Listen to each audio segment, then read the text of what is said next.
Section 1. The predestination of God's will. Before discussing the predestination of God's will, let us first examine what is being willed. Let us remember God could not accomplish his purpose of creation due to the human fall. Accordingly, God's will in carrying out his providence for fallen humanity is still to accomplish the purpose of creation. In this sense, God's will is that restoration be accomplished.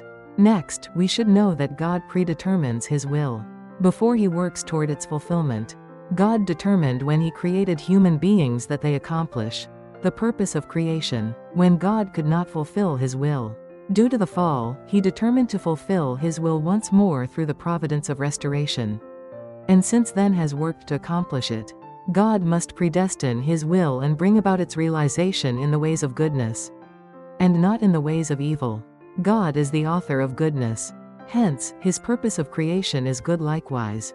The purpose of the providence of restoration and his will to accomplish its purpose are good. For this reason, God does not intend anything that obstructs or opposes the fulfillment of the purpose of creation. In particular, he could not have predestined the human fall or sins, which make fallen human beings liable to judgment. Nor could he predestine such events as the destruction of the cosmos. If such evils were the inevitable result of God's predestination, then God could not be the author of goodness. Moreover, if God himself had predestined such evil outcomes, he would not have expressed regret over them as he did. For example, over the depravity of fallen human beings, or over King Saul when he lapsed into faithlessness. Such verses illustrate that evil is not the result of God's predestination, but rather is the result of human beings failing to fulfill their responsibility and instead joining hands with Satan. To what extent does God predestine his will, the ultimate accomplishment of the purpose of creation? God is the absolute being, unique, eternal and unchanging. Therefore, the purpose of his creation must also be absolute, unique, eternal and unchanging. Likewise, his will for the providence of restoration, the goal of which is the accomplishment of the purpose of creation, must also be absolute, unique and unchanging. It follows that God's predestination of his will that the purpose of creation one day be fulfilled must also be absolute, as it is written, "I have spoken, and I will bring it to pass. I have purposed, and I will do it." Since God predestines his will absolutely, if the person who has been chosen to accomplish his will fails, God must continue to carry on his providence until its fulfillment, even though it may require him to choose another person to shoulder the mission. For example, God willed that his purpose of creation be fulfilled through Adam. Although this did not come to pass, God's predestination of this providential will has remained absolute. Hence, God sent Jesus as the second Adam, and attempted to fulfill the will through him, when Jesus also could not bring about the complete fulfillment of the will. Due to the disbelief of the Jewish people, he promised he would return and fulfill it without fail. Likewise, God's will was to establish the family foundation for the Messiah through the dispensation based on Cain and Abel. When Cain killed Abel and this will was not fulfilled, God made another attempt to fulfill it through Noah's family. When Noah's family also failed to fulfill the will, God chose Abraham as yet another replacement and worked through him. We also see this with respect to the missions of individuals. God tried to remedy the failure to fulfill his will through Abel by choosing Seth as his replacement. God tried to fulfill his will left unaccomplished by Moses by choosing Joshua in his stead. When God's will for Judas Iscariot was nullified by his betrayal of Jesus, God made a second attempt to fulfill this will by electing Matthias in his place. Section 2. The predestination of the way in which God's will is fulfilled. According to the principle of creation, God's purpose of creation can be realized only when human beings complete their portion of responsibility. Although God's will to realize this purpose through the providence of restoration is absolute and beyond human influence, its fulfillment necessarily requires the accomplishment of the human portion of responsibility.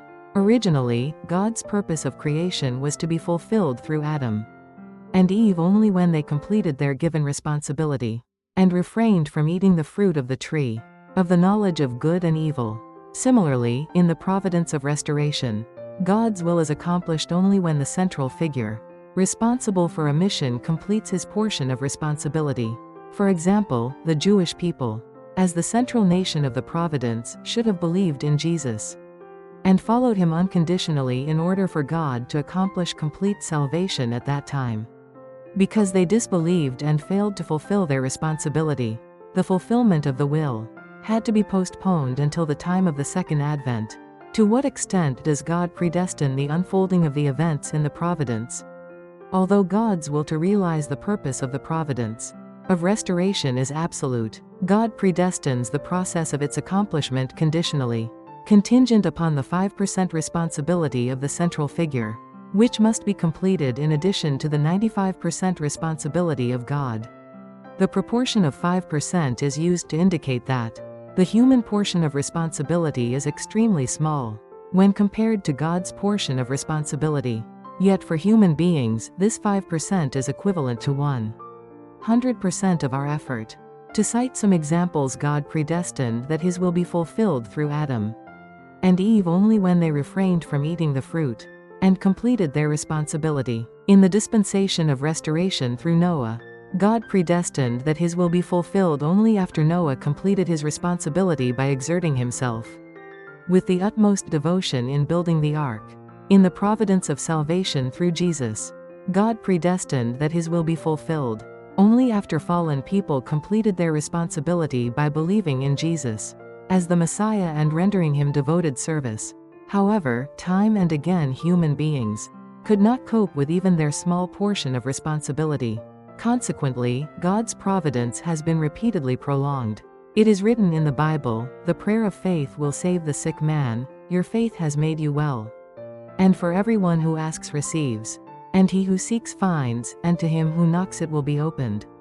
These verses confirm that God predestines his will to be fulfilled, contingent upon human beings completing their portion of responsibility. We should recognize from these examples how minuscule the human portion of responsibility is in comparison to God's toil and grace, which is his portion of responsibility.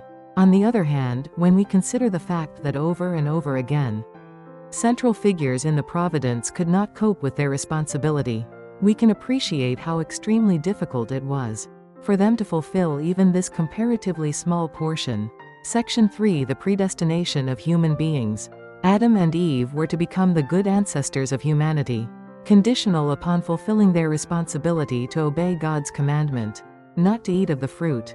Accordingly, God did not absolutely predestine that Adam and Eve would become our good ancestors. The same holds for all fallen people. They can become the ideal people. God has foreordained them to be only when they complete their responsibility. Therefore, God does not predestine in absolute terms what kind of people they actually turn out to be. To what extent does God determine the fate of an individual? The fulfillment of God's will through an individual absolutely requires that he complete his responsibility. Hence, even though God predestines someone for a particular mission, God's 95% responsibility and the person's 5% responsibility must be accomplished together before the person can complete his given mission and fulfill God's will. If the person does not complete his responsibility, he cannot become the person God has purposed him to be. For example, when God chose Moses, he predestined conditionally that when Moses fulfilled his responsibility, he would lead the chosen people into the blessed land of Canaan. However, when Moses transgressed God's will by striking the rock twice at Kadesh Barnea, he failed. Consequently, Moses died before reaching his final destination, and God's intention for him to lead the people into Canaan was not realized. When God chose Judas Iscariot, he conditionally predestined that Judas would remain a loyal disciple of Jesus by faithfully completing his responsibility.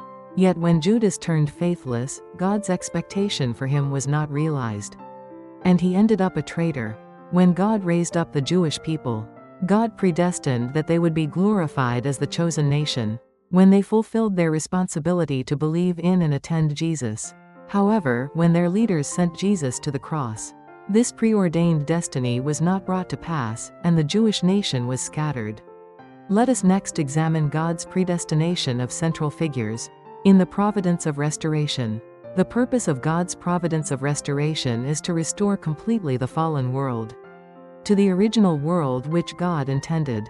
Therefore, although the times of their salvation may differ, all fallen people are predestined to be saved. Yet, as was the case with God's creation, His providence of salvation, a work of recreation, cannot be completed in an instant. It begins from one point and gradually expands to cover the whole.